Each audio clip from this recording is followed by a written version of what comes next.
Everyone, good morning and welcome to another Aquarium Online Academy. I'm going to go ahead and step on screen.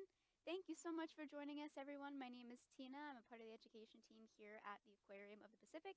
However, I'm not alone in my studio today. I have my good friend Sonia, who is working behind the camera and who is going to be controlling all of the wonderful magic that you see behind me.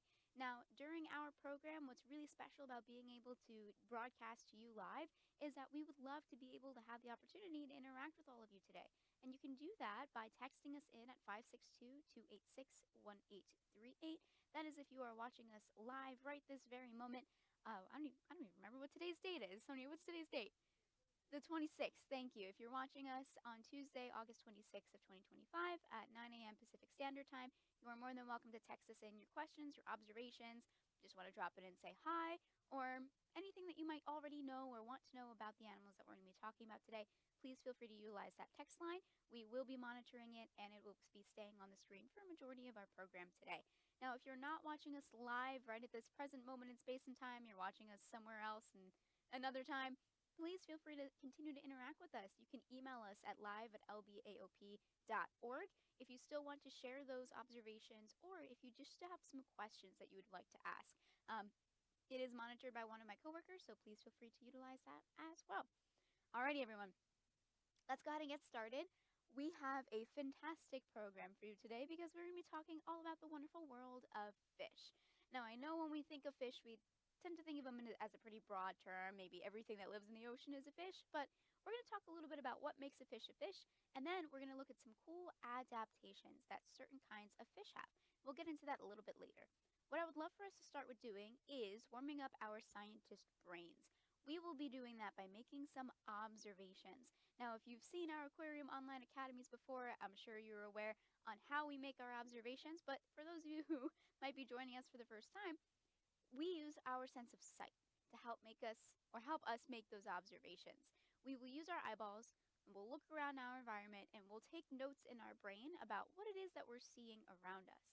I want you to make observations or take some mental notes about what you're seeing behind me over here. This is a live camera feed, a live feed from a camera that's in one of our habitats here at the aquarium. This is our tropical reef gallery. This is the largest habitat that we have here at the aquarium. Does anyone want to take a guess as to how many gallons of water are in there? At least 5. I absolutely agree with that. There are 350,000 gallons of water in this habitat. It is very, very large. And all of this wonderful, wonderful habitat, these species, the background that's in here, is modeled after a living coral reef, which I think is beautiful. And we'll talk about that too.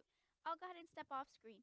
And I want you to start making those observations. We'll wait about a minute or so because I know there's a slight delay.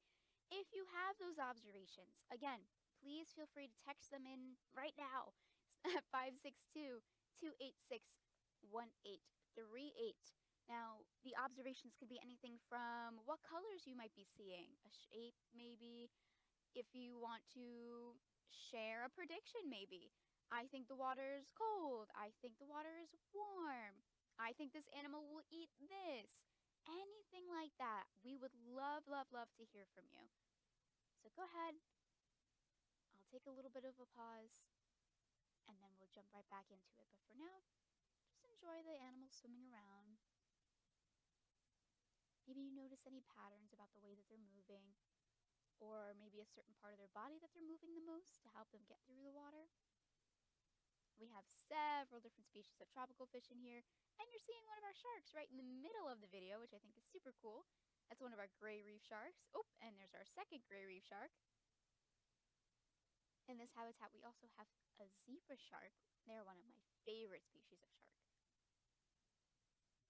What are we seeing? What are we noticing?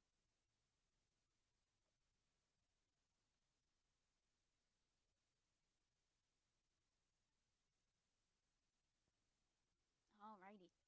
I can go ahead and get us started. I can kick us off. First of all, I'm noticing that the water looks very blue today. Now, in the background, I am seeing a lot of rock work. I'm wondering if you're seeing the same exact thing that I am. All of this background over here is providing some wonderful habitat for our animals to live in. Now, I do have a secret. The rock work Even the little coral that you're seeing over here, it's actually artificial. I know, it looks very, very real, but this is artificial coral. It's really beneficial for us to have artificial coral in here because coral can be really, really sensitive to any kinds of temperature changes or any kind of smaller change in the water. So in order to keep our animals nice and healthy, we want to make sure that we still provide them with a very natural looking habitat, but maybe without stressing out some really cool coral pieces. Now, I'm also noticing that these coral pieces have a lot of color to them. Give me a big thumbs up if you agree with that. Very good. I'm seeing a lot of color in this habitat. I'm also seeing that some of the fish as well are different colors too. Now, a lot of the ones that I'm seeing right now only happen to be like that blue color, but I do know in another angle of this video, a lot of the fish are also going to be brightly colored. What do you think that helps them do? If the fish is brightly colored, and where they live is brightly colored, do you think that they're going to be able to stand out or blend in? Blend in, absolutely. So this is a form of camouflage that a lot of these animals tend to have. And camouflage is an excellent example of an adaptation. Sonia, I'm wondering, can I make that word appear magically? Ooh, let's see. How strong are my powers today? If I can make the word appear right over here. Yeah, there it is. Adaptation.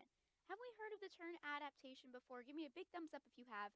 In the middle if maybe you heard it once or twice, but you're not too sure what it means. And a thumbs down if you have not heard of it before, but you're ready to learn about it. Let's see. Yeah, we're a little bit everywhere, and that's absolutely okay because we're going to be talking about it anyway. So an adaptation is something that an animal has on their body in order to help them survive in their habitat, in their natural habitat. For example, if we look at our own bodies, if we look at humans, what are these? Our hands. Very, very good. Does every single animal have hands like us? No. Does this shark have hands? No. Do the fish have hands? No. What do they have instead of hands? They have fins. Very, very good, my friends. Now, hands help humans do a lot of different things that maybe not every single animal can do. Things like communicating with our friends, things like helping us eat, or picking things up, or holding on to something so we don't maybe fall over or lose our balance. Our hands are really important. And because we're part of the primate family, we also have these wonderful opposable thumbs to also help us grip onto things too. Other things like that that maybe not every single animal will have. Now, taking a look at our fish a little bit closer, I had mentioned before that when we think of the term fish, maybe some of us might think of everything that lives in the ocean as a fish, and that's incredibly fair. But we're going to dive in a little bit deeper and take a look at what adaptations specifically make fish fish, and we're going to figure out why not every single animal in the ocean is in fact a fish. So Sonia, I'm wondering if we can pull up just any kind of random picture of a fish. Doesn't really matter which kind. Surprise me. Anyone that you would like. We're going to take a look at those adaptations, and we're going to figure out if every single animal has what the fish have. This is a beautiful picture of the state fish of California, the Garibaldi. Now, the Garibaldi is this beautiful orange color that stands out in their kind of darker, murkier water habitat because in the animal kingdom, bright colors typically means, hey man, I'm dangerous, or I have some kind of venom or poison in my body, stay away from me. For our Garibaldi, they are not poisonous, they are not venomous, but they have some sass. This is why I appreciate this fish, because while they are small, they are mighty. They love to protect their homes. They are fierce, fierce protectors of their dens, of their eggs, and their families. So this bright color definitely helps kind of fend off or ward off any other animals that might try to sneak into their houses. But taking a look at the body parts of this animal, what are we noticing? I know I kind of talked about one before. Do you remember what that was? Those fins. Very, very good. That is absolutely something that you might need to be a fish, right? In order to help you do what? What do you think? What do fins help our fish do? Yeah, swim around, right? So these fins on the side of their body, we call them pectoral fins. Now, there are other animals in the ocean that have pectoral fins, like some of our mammal friends, our dolphins, our whales, Our seals and our sea lions, they also have some kind of flipper on the side of their body to help them move around. They call them pectoral fins because our chest is where our pectoral muscles are. So the fins that are coming out of where your chest muscle kind of would be for our animals would be a pectoral fin. Now the fin that's all the way up over here, this is called a dorsal fin. Everyone take your hand, wave hello, and then give yourself a good pat on the back. Congratulations, I just introduced you to the dorsal side of your body. Dorsal meaning back. Dorsal fin meaning back fin. This back fin for a lot of our animals, especially our sharks, kind of helps keep them stable in the water. It doesn't really do too much swaying back and forth, but it makes sure that they don't go tumbling over. This over here, our tail fin or our caudal fin, helps power our animals through the water, especially our sharks, and we can take a look at that a little bit later. So while it's not just fish that have fins, this is an adaptation that definitely help our fish live in their habitat. But if we take a closer look at their body right over here, right in the middle of their body, what are we kind of seeing over here? Are we seeing any kind of texture, or is it just smooth? What do you think? I'm noticing a little bit of a design, a little bit of a pattern. Do we see these almost like, what would I call this? A diamond shape? They're in rows horizontally, and they're almost in columns this way. Does anyone know what those are? Scales. Very, very good. So in order to be a fish, you need to have scales on your body. Now, I do know that there are some reptiles that have scales, and that's absolutely true. They can share some characteristics, but there are a handful of characteristics you need to have in order to be a fish.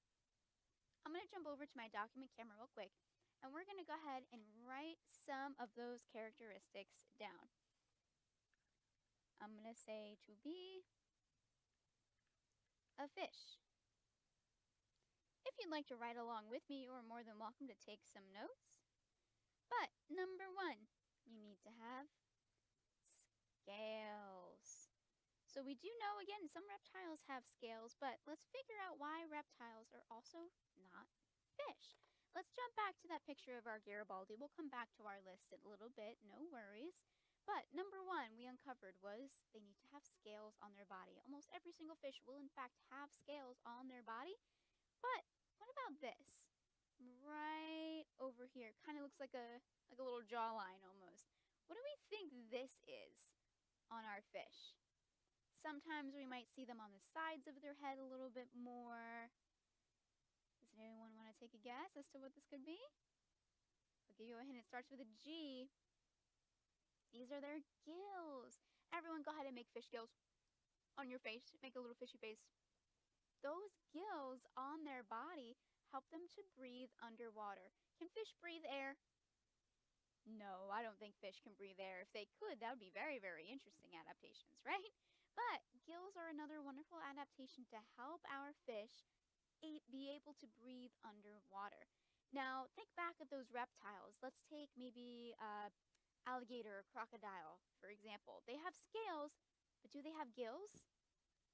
No, they do not have gills because reptiles breathe air just like us humans, just like us mammals do. So I'm going to go back to my list, and I'm going to write down gills. For number 2, gills. Maybe I'll draw a little picture. These are my scales. No one judge me. I'm not the best artist, but that's okay. I don't really know why I'm making them into squares, so I'm just going to kind of do that. All right, those are my scales. And then for gills, I'm going to make a little fishy face. Whoa. Okay, that's supposed to be a mouth, and that doesn't really look good. I'll make a smile. I'll make their noggin. And then, boop. Those are their gills. This one right over here. Perfect. So please feel free to draw along with me if you would like. No worries if you don't want to. Not a single worry about it. But we're going to continue to add more to our list. So we need gills. We need scales. And actually, let's keep this list up for a second because gills help us to uncover the third thing you need to do in order to be a fish. What did I just say that they were able to do underwater? Breathe. Very good. They cannot breathe air. So, breathe under water. I don't really know what to draw for this, so I guess I'll do water, a fish, and then it's gonna say yay. That's gonna be it. Awesome. So we need scales. We need gills. We need to be able to breathe underwater. Now, let's think about the insides of our fish. Do you think that our fish are going to have bones in their body? Do you have bones in your body? Let me see. Make a strong muscle. Flex those strong muscles with those strong bones. Absolutely. Us mammals, we do have hard bones inside of our bodies that's covered by our skin, by our muscles, different things like that.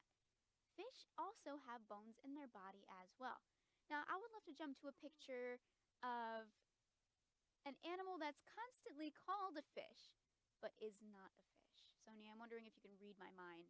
What do we think? What is this animal, my friends? Very good. Sonia helped me out. Sonia said a sea jelly, but I feel like some of us might have said a jellyfish.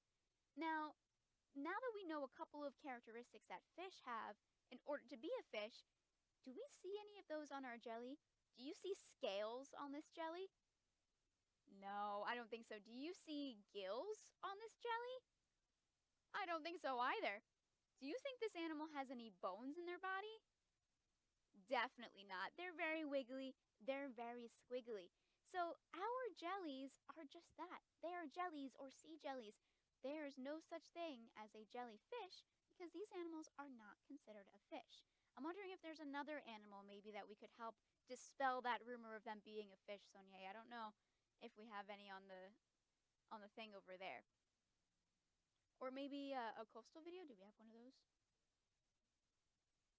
Once Sonia finds that one, we'll go ahead and write down bones as well.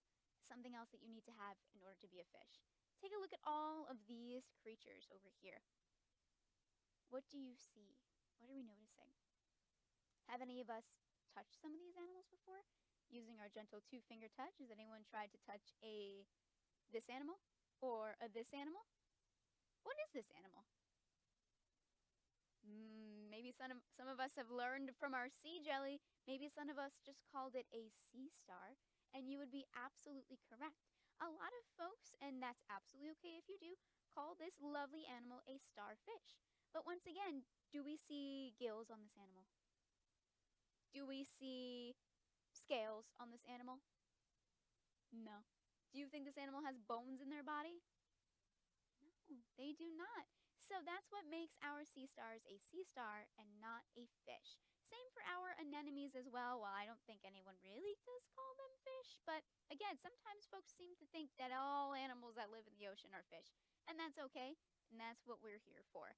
So all of these animals we call invertebrates. So all invertebrates are animals with no bones, even our sea cucumber up over here above my head, they are not a fish technically because they don't have bones, they don't have gills, they don't have scales on their body, but they're still able to breathe underwater. Similar to, perfect, look at that. I forgot that I could do that. Beautiful. This is the word invertebrate. So invertebrate quite literally means no bones, because in the middle of this word we see another word, vertebra, vertebrae.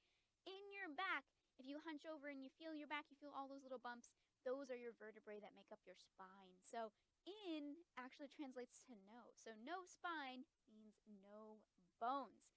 These wonderful animals cannot be fish because they don't have some of those characteristics. Let's jump back to my list and we'll write down no bones. Oh, I said that wrong. We're going to write down bones because you need to have bones. Can I draw a bone? I don't know. Happy Halloween, guys. There's my bone. I'm going to make a little, maybe crossbones. Okay. That doesn't look great, but it's okay. Nothing is perfect, my friends. So, in order to be a fish, you need to have scales and gills and breathe underwater and have bones, my friends. I would would like to take this time with our last 10 minutes or so and take a look at some really cool fish that I think have some amazing adaptations all on their own. And I'm going to have Sonia surprise me with whatever fish we would like to talk about first. Whatever one. Sonia knows this is one of my favorites. Has anyone seen this kind of creature before? Has anyone seen this kind of fish before? Maybe, maybe not. We do have them here at the aquarium. This is called a parrotfish. Does anyone want to take a guess as to why it's called a parrotfish? And I can give you a little hint. Take a close look right over here at their mouth. What does this mouth look like to you? Does it look like maybe another animal? Yeah, it kind of looks like a beak from a parrot. This beautiful smile is actually really, really helpful for our parrotfish to have because they also live in that coral reef, what we were looking at before in our tropical gallery. Their job is to use these hard teeth, this beautiful smile, to chomp down on pieces of coral that might not be the most healthy. So I want you to think of them almost like a coral hairstylist that's kind of chopping off the dead ends of our coral pieces in order to keep them nice and healthy. Now, we're going to go back to my document camera really fast. I know, Sonia, I'm making you switch back and forth a lot. I'm very sorry. But I have a really cool, what we call biofact. So a biofact is an item that helps us discover a little bit more about some of the animals that we live around or some of the ones that we have in our ocean. So this to you, my friends, might just seem like a block of maybe the cement. I really don't know what this is made out of, but take a look at these sides. Is there any side in particular that looks a little bit different from the rest? I want you to yell stop when you see it, okay? Oh, is it this side? I would absolutely agree with you. I'm noticing that these are flat, well, relatively flat, but this one looks like there's a chunk taken out of it. Do we see that? This right here, my friends, is actually, let me focus it. There we go. This is what a parrotfish bite looks like. We were able to get one of our parrotfish to do an imprint of their jaws or of their little bite motion. I'm assuming it kind of went like this, I guess. That's just how powerful those beaks are. Look at those lines. Look at those little ridges. There we go. How incredible is that? They have super strong beaks that they use to help chomp through that coral. Now let's jump back to that parrotfish picture, because there's also something else that's really special about our parrotfish, and that's their beautiful coloration. Remember earlier we talked about being able to camouflage in our environment? These are also very, very colorful, just like a lot of different parrots are, to help them blend into their coral reef habitat. But what goes in must come out, right, my friends? That's right. I'm talking about their poop. Once parrotfish eat the coral or the pieces of coral that aren't the most healthy and they clean up that reef, when they poop, it actually comes out as beautiful white sand. I know. So if you've ever been to this is another wonderful picture of one of our parrotfish, Michael. Everyone say hi, Michael. Good morning. So once they kind of excrete that sand, if you've ever been to a nice tropical beach on a beautiful tropical island in warm climates, you were most likely walking on parrotfish poop. How interesting is that? Let you think twice next time you roll around in the sand, right, my friends? It's very, very interesting because this sand not only helps us enjoy our nice beach day, but it's also really important for our oceans too, because other animals do live inside of it and rely on it very much. But one last appreciation for these beautiful colorations. Do we see scales? Absolutely. Look at those beautiful patterns Michael has on his body. Do we see gills? 100%. See, this one is kind of more on the side of his body as opposed to our Garibaldi, who had theirs like almost like a jawline, right? And then I know we can't see inside of Michael's body, but I promise you Michael does in fact have bones. And since he's living in his habitat here at the aquarium, I can absolutely assure you that he does in fact breathe underwater as well. Excellent. Let's go ahead and do a puzzle. This puzzle is going to help us figure out what other animal we're going to talk about next. So I'll go ahead and step off screen to make room for the puzzle. And I want you guys to try to figure out as the puzzle pieces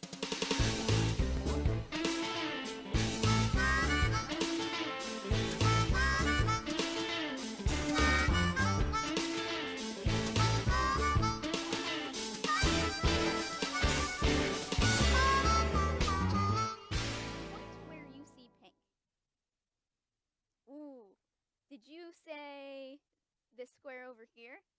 Yeah, I absolutely agree with you.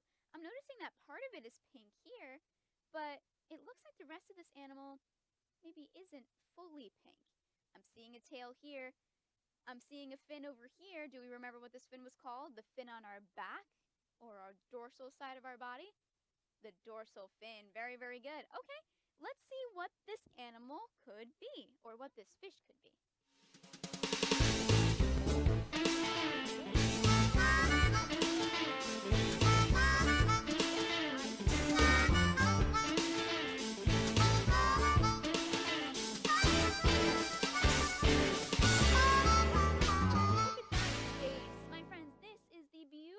The stunning California sheephead. Look at this pattern. They have a darker face with a white chin. They have a kind of pinkish salmon midsection of their body. And then the last part of their body over here is also just kind of the same shade as their face, maybe a little bit darker than the rest of their body. Now, California sheephead, I love to talk about because we find them here in Southern California in our, I was going to say coral reefs. Oh my goodness. In our kelp forest. We unfortunately do not have coral reefs here in Southern California. It is way too cold in our oceans to have healthy coral reefs. But these animals love the cold water. They are kind of known for this white chin, that kind of a redder eye, and then this black, pink, black pattern on their body.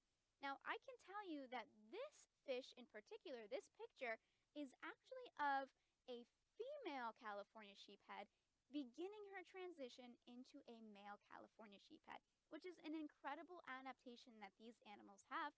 Some reptiles are able to do this as well. So if there are too many females in one area, the dominant female will notice this and kind of sense it in her environment and be able to change herself over, transition herself over into the dominant male sheephead so she can continue the wonderful pattern, the circle of life, and start having some more babies for her community.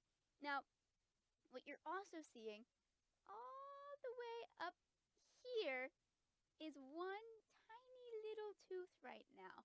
Male California sheepheads or fully transitioned male California sheepheads have a really big dome for their noggin and a really pronounced chin. You can really see their teeth a little bit better too. There we go. That is perfect. So this is a picture of one of our California sheephead that live in our blue cavern habitat. You can see how massive that noggin is and that chin, right? They also have really powerful teeth to help them crunch through a rather unconventional animal. Sonia, can we see what kind of animal that is? I wonder what their favorite food could be. Oh, how interesting is that? Would you want to eat that? If you saw this in a grocery store next to the apples, would you be like, oh my gosh, yes, good snack, and then bite into it? I sure wouldn't, because look at all of those spines on their body. What do we think they use those spines for? What kind of adaptation could that help them do? Or could that be? Maybe to protect themselves. Very good. These, my friends, are our sea urchins, and they are close cousins to our sea stars and our sea cucumbers because of those spines. Because they have no bones, again, they are also not a fish, right? So our California sheephead are able to crunch through all of these really hard spines and the hard shell that our sea urchins have to get to the meat on the inside of the animal, which I think is fabulous. Sonia, do we happen to have a picture of their little little teeps? Our California sheephead? If not, that is a-okay. No worries. But what's so important for our California sheepheads is to make sure that they're eating a lot of these urchins so that our urchins don't eat a lot of the kelp. Kelp is one of our favorite snacks, pretty much the only thing that our sea urchins will eat. And if there are too many urchins in one kelp forest area, then they're going to eat all of our kelp. And kelp is so important not just to the other animals that rely on the kelp and use it as a home and food source, but it's also important to us humans too. It's able to give us all of the fresh air that we're breathing. About 70% of the air you're breathing right now comes from a kelp forest, which I think is pretty darn cool. Now, let me see what time it is. I'm wondering if we have time for one animal. Oh, nope, we do not. We are all out of time. But, my friends, I want to thank you so much for joining us today to learn about all of our fantastic fish. So, just to recap, we were able to figure out what adaptations make a fish a fish. They need to have scales, they need to have gills, they need to have bones in their body, and they need to be able to breathe underwater. Did I miss anything? Nope, that was pretty much it. So, my friends, I hope the next time you visit us or any other aquarium or go to your oceans, you'll be able to tell the difference between some of our fish friends and some of our other friends like our jellies and our sea stars. Please feel free to continue to ask us questions if you would like as well. Again, my name is Tina, and Sonia was working our wonderful camera today. We hope you have a fabulous rest of the day. We have a next Aquarium Online Academy starting at 10 o'clock today, so we hope to see you again soon. Have a beautiful day, my friends. Be kind to one another. Be kind to our oceans. Have a great day. Bye.